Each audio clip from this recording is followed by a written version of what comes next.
Well, I don't care. Don't wear shoes. So he came down and the kids took their shoes off. Well, I coached all week. They were going to step on kids' feet. Hurt their feet and they couldn't jump and stuff like that. Well, they beat the crap out of us, like 42-24. I'm not sure how we got 24. And then we went up to their. So then that following Monday, I got a call from Bryce Durbin, who was the head of the Kansas Kansas High School Activities Association. He said, "Carl, Pat McAfee called you, didn't he?" And I said, "Yes." He said, "He tell you he was going to take his shoes off?" I said, "Yes." He said, "Carl, everybody in Kansas has to wear shoes, socks, jock, shorts, and a T-shirt or a game shirt with a number on it. Don't listen to him. So when you go up there, make sure he keeps his shoes on because it's a rule." So we went up there, and I thought, I'm not going to get beat by 25 points again. So I said, we're going to hold the ball. That was before there was a shot clock. And the two officials, one of them was a college friend of mine. I explained what we were going to do, and we held the ball. And at halftime, we were ahead 4-2. And were they wearing shoes? They were wearing shoes. And I went in the locker room. I was so proud of my kids because this is the closest we were going to get. And came out in the second half, and they won the tip, and they came down and scored, tied it up, and then they scored 2 more buckets. We lost 8-4, and the parents were mad at me because they said, "This is not basketball." I said, "It's not basketball, but we didn't get beat by 25. We got beat by 4." And one of the dads said to me, "If you want to leave and go back to Boston tonight, I'll buy you a bus ticket." And I thought about it. I didn't go, but that was my first coaching and teaching job. I only lasted there 1 year because it was a farm community. I'm not a farm kid. I'm a city kid. So what came next? What came next was an opportunity to coach at Topeka High School, which was like going from the frying pan to the fire, a small school into a huge school in downtown Topeka, where the principal said to me, "Now, between classes, those 4 minutes, you need to be in the hallway because the kids are going to fight. The black kids are going to fight the Mexicans, and you need to be there to tell them knock that off and stop that." So I was assistant football coach. I was assistant basketball coach to Willie Nicklin. Willie Nicklin was notorious coach in Topeka at Topeka High School. Was a great basketball coach. He taught me a lot about the game, and I was there 2 years. And then I left and went to Washburn University as an assistant football coach. And second year I was there, the head basketball coach, Belinda McPherson, got sick with a baby. She was having a baby, and they said, "If you want to keep this baby, you need to go home and get in bed." And so she did. And she stayed home for 2 years. I was head women's basketball coach at Washburn for a couple of years, and we were very successful. It was not the coaching; it was the players because they were really good and fast, and I just got them in shape and taught them a few things. And Bob Chipman was my roommate. Bob was a basketball coach at Washburn for 35 years, and he taught me how to coach basketball, and we were real successful. I loved it. So I was there for about 5.5, almost 6 years, I think, at Washburn, and then I couldn't make a living. It was terrible. I was working. I was refereeing high school football and basketball, and I was working at AC Sporting Goods store in downtown Topeka, and just couldn't pay my bills, and decided to leave and go to work in sales at Xerox. And how old were you at this point? Must have been about 27 or 28. Was it difficult to leave coaching? It was really difficult to leave coaching. I loved it, and I miss it to this day. But the money was terrible back then. The refereeing, which I refereed for a long time, that helped a lot. Stay close to the coaches and the players, and I was good at it. I refereed with some really good football officials in Topeka. The Laurie family, Phil Laurie and John Laurie, they were all Big 12, Big 8, then Big 12 officials, and they taught me a lot about the game. Then I did basketball with some buddies, high school basketball, and some small college basketball, which was a lot of fun. And then the Xerox thing I thought was going to last all summer because I thought I'd work June, July, and August, so I hated it. I'd go back and coach in the fall, and I made too much money and had to stay in it. And then 40 years later, I'm still selling copiers. So, why did you feel like you were attuned to it? And did you just was the first incentive just that you were making money, or was it something that seemed like a natural fit for you? Xerox was smart enough to have me interview with a guy that was a former coach. He said, "Carl, don't be stupid. Just take this as a summer job." They were paying me $3,000 a month, which was a lot of money back then. Yeah. And said, if you hate it, go back and do something different in the fall. And I couldn't leave the money. You get to the point where you make $5,000-$6,000 a month some months. That's pretty good money back in the early 80s. Real good money. And I used it like coaching. I mean, I challenged myself every day to go and make more calls, and I hated losing to the competition, so I didn't lose very often. I made sure I was in there fighting for deals, and I think that think the customers understood that I cared. Of course, a lot of kids in Topeka wanted their parents to buy from me because I was their former coach, and so I had a really good success rate in Topeka because they all knew that I was really a coach, not a salesman. And same thing with AC Sporting Goods Store. When I took that job, the kids would come in on Saturdays with parents. They'd buy 4 or 5 pairs of shoes. And Bill Acey, who owned the company, knew I was there for one reason. I was to get the kids from Topeka High and the other school districts to come and buy from us. So coaching kind of led to that. And about this time, you would meet your wife, right? About this time, I met my wife. And I was living with a couple of coaches. We're all poor. And I went to the laundromat to get my 2 dry cleaned shirts. And I was walking out, and this little boy came around the corner with this laundry basket on wheels and just knocked the crap out of my leg. I'm looking for his dad because I'm going to punch his dad out. Didn't see a dad, but I saw a cute little gal over in the corner. I just assumed that was his mom. And I tried to communicate with this little guy, and he wasn't communicating with me. He couldn't talk. He was kind of grunting some stuff. And I left and went to the grocery store because it was my turn to cook that night. We all took turns cooking for each other, the coaches and I. And I couldn't sleep thinking about this little guy because he made an impact on me. I don't know what it was, but something about him made me excited.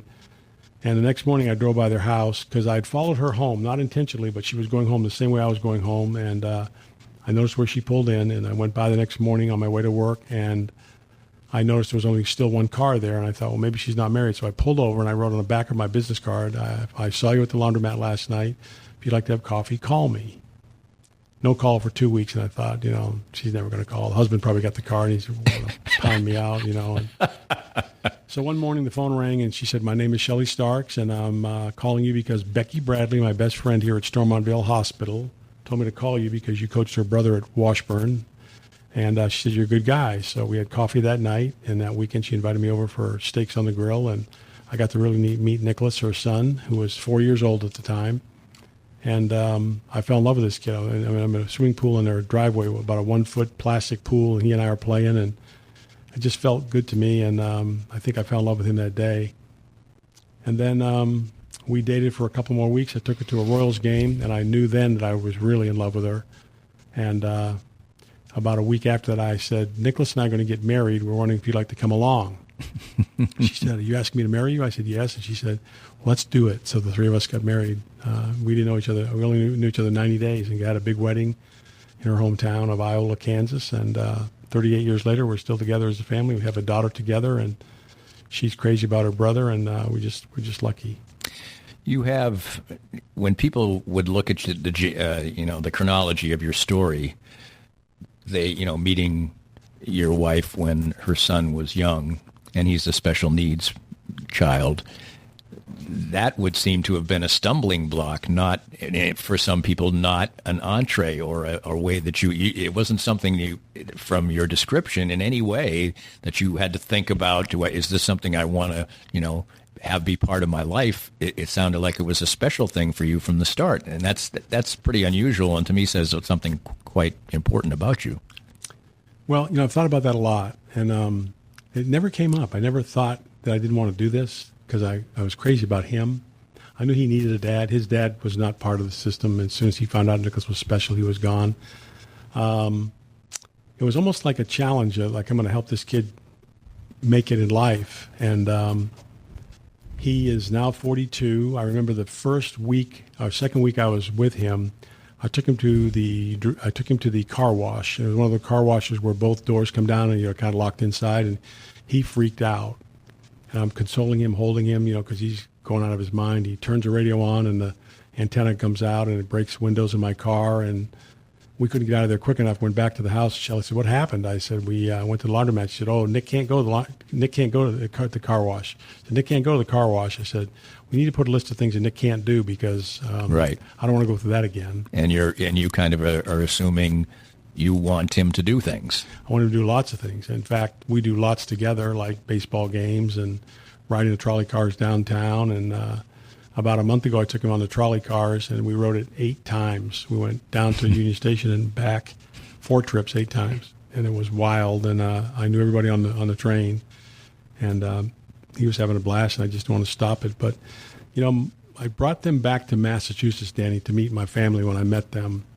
And I said to my dad on the phone, I'm going to marry these people, and I want you to meet them. And he said, okay, so what's so special about them? And I told him, and came back, and my sister had a cookout at her house with about 100 people there, were family and friends, and, you know, Carl's going to get married, and they wanted to meet Shelley, my soon-to-be wife, and Nicholas. And my dad pulled me aside, and he said, hey, Buster, I want to talk to you a minute. And anytime my dad called me Buster, I knew I was in trouble. Right.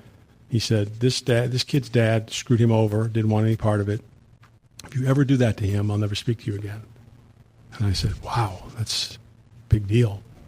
And I don't think he needed to say that, but he wanted to say it. And on his dying bed 2.5 years ago, he said to me, I want to tell you I'm proud of you.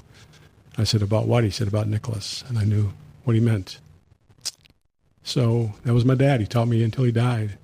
It's quite a story. And it seems to me that one of the reasons that I'm doing this, first of all, you're an interesting person with an interesting story. That's what Kansas City Profiles are all about. But also, you probably are the most giving person that I've ever been around.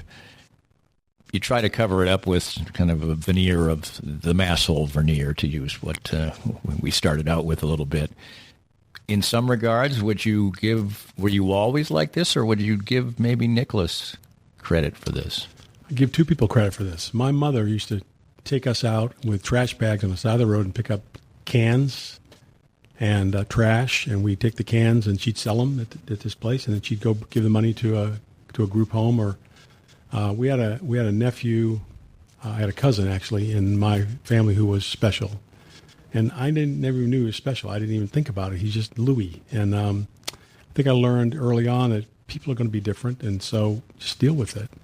And then with Nicholas, we've had so much help along the way with him, with from teachers to doctors, to psychiatrists, to social workers, to the school district. Blue Valley School District was tremendous. Dr. Tom Trigg was the superintendent of schools when we came back up here from Texas with our family, and I called him, and Tom and I played together at Ottawa, and he said, I want you to be at this school and this school and this school. My best special ed teachers are Blue Valley North High School, and I want you to go there. And we did. We had a great experience, and the football team embraced Nicholas, and nobody teased Nick. There was no bullying going on with Nicholas. You know, he was a special guy. And I've just always thought that I needed to pay back. And plus, we've been really successful in business. My wife and I have owned 4 companies. We sold them, made good money on those. And, you know, you got to pay people back for, first of all, helping you build your company. And second of all, just because it's the right thing to do. And I think if more people would volunteer, if not money, time, it'd just be a better world. And I've noticed that people are so much more forgiving of Nicholas now. Yeah. His look. I mean, you go to the grocery store and people used to stare and even Right. say things. And now that doesn't happen anymore. Yes, and you know, I think we have come so far because when I was going to school, you and I are about the same age. I'm a little younger. You know, you used to, the kids would be in occupational therapy, it was called, and we used to call them OTs. That's what you sort of had labels for people like that, and we've come so far as a society, and, you know, you wouldn't use the phrase retarded anymore or things like that generally. And you've seen that in your life, I imagine, how we've come as a society. People are much more forgiving than they've ever been, I've noticed, because Nicholas and I do a lot of things together, and people don't stare anymore, and they don't say things, and he looks a little different, but I just don't hear it. And I don't hear it from my friends either that have children like Nicholas. So I think I think part of it is that these kids now, and these young adults, I should call them, are out and about. They're all over the place, and it's not like they're locked down anymore. And Nicholas lives in a group home with 4 other people, and the group home is right across from Garmin, about 2 blocks away from Garmin in Olathe. He works in a workshop with 75 other people, and he comes home every Friday afternoon with my wife and spends a long weekend with us, Friday, Saturday, Sunday, and Monday morning I take him back to work at his workshop, and he has the best of both worlds. And I used to get frustrated with people that would stare in a grocery store, and I wanted to say something to them, but we just walked by, but they don't hear that anymore. Don't see it anymore, and I'm proud of people for that they're more accepting, I guess I should say. Our guest is Carl Little.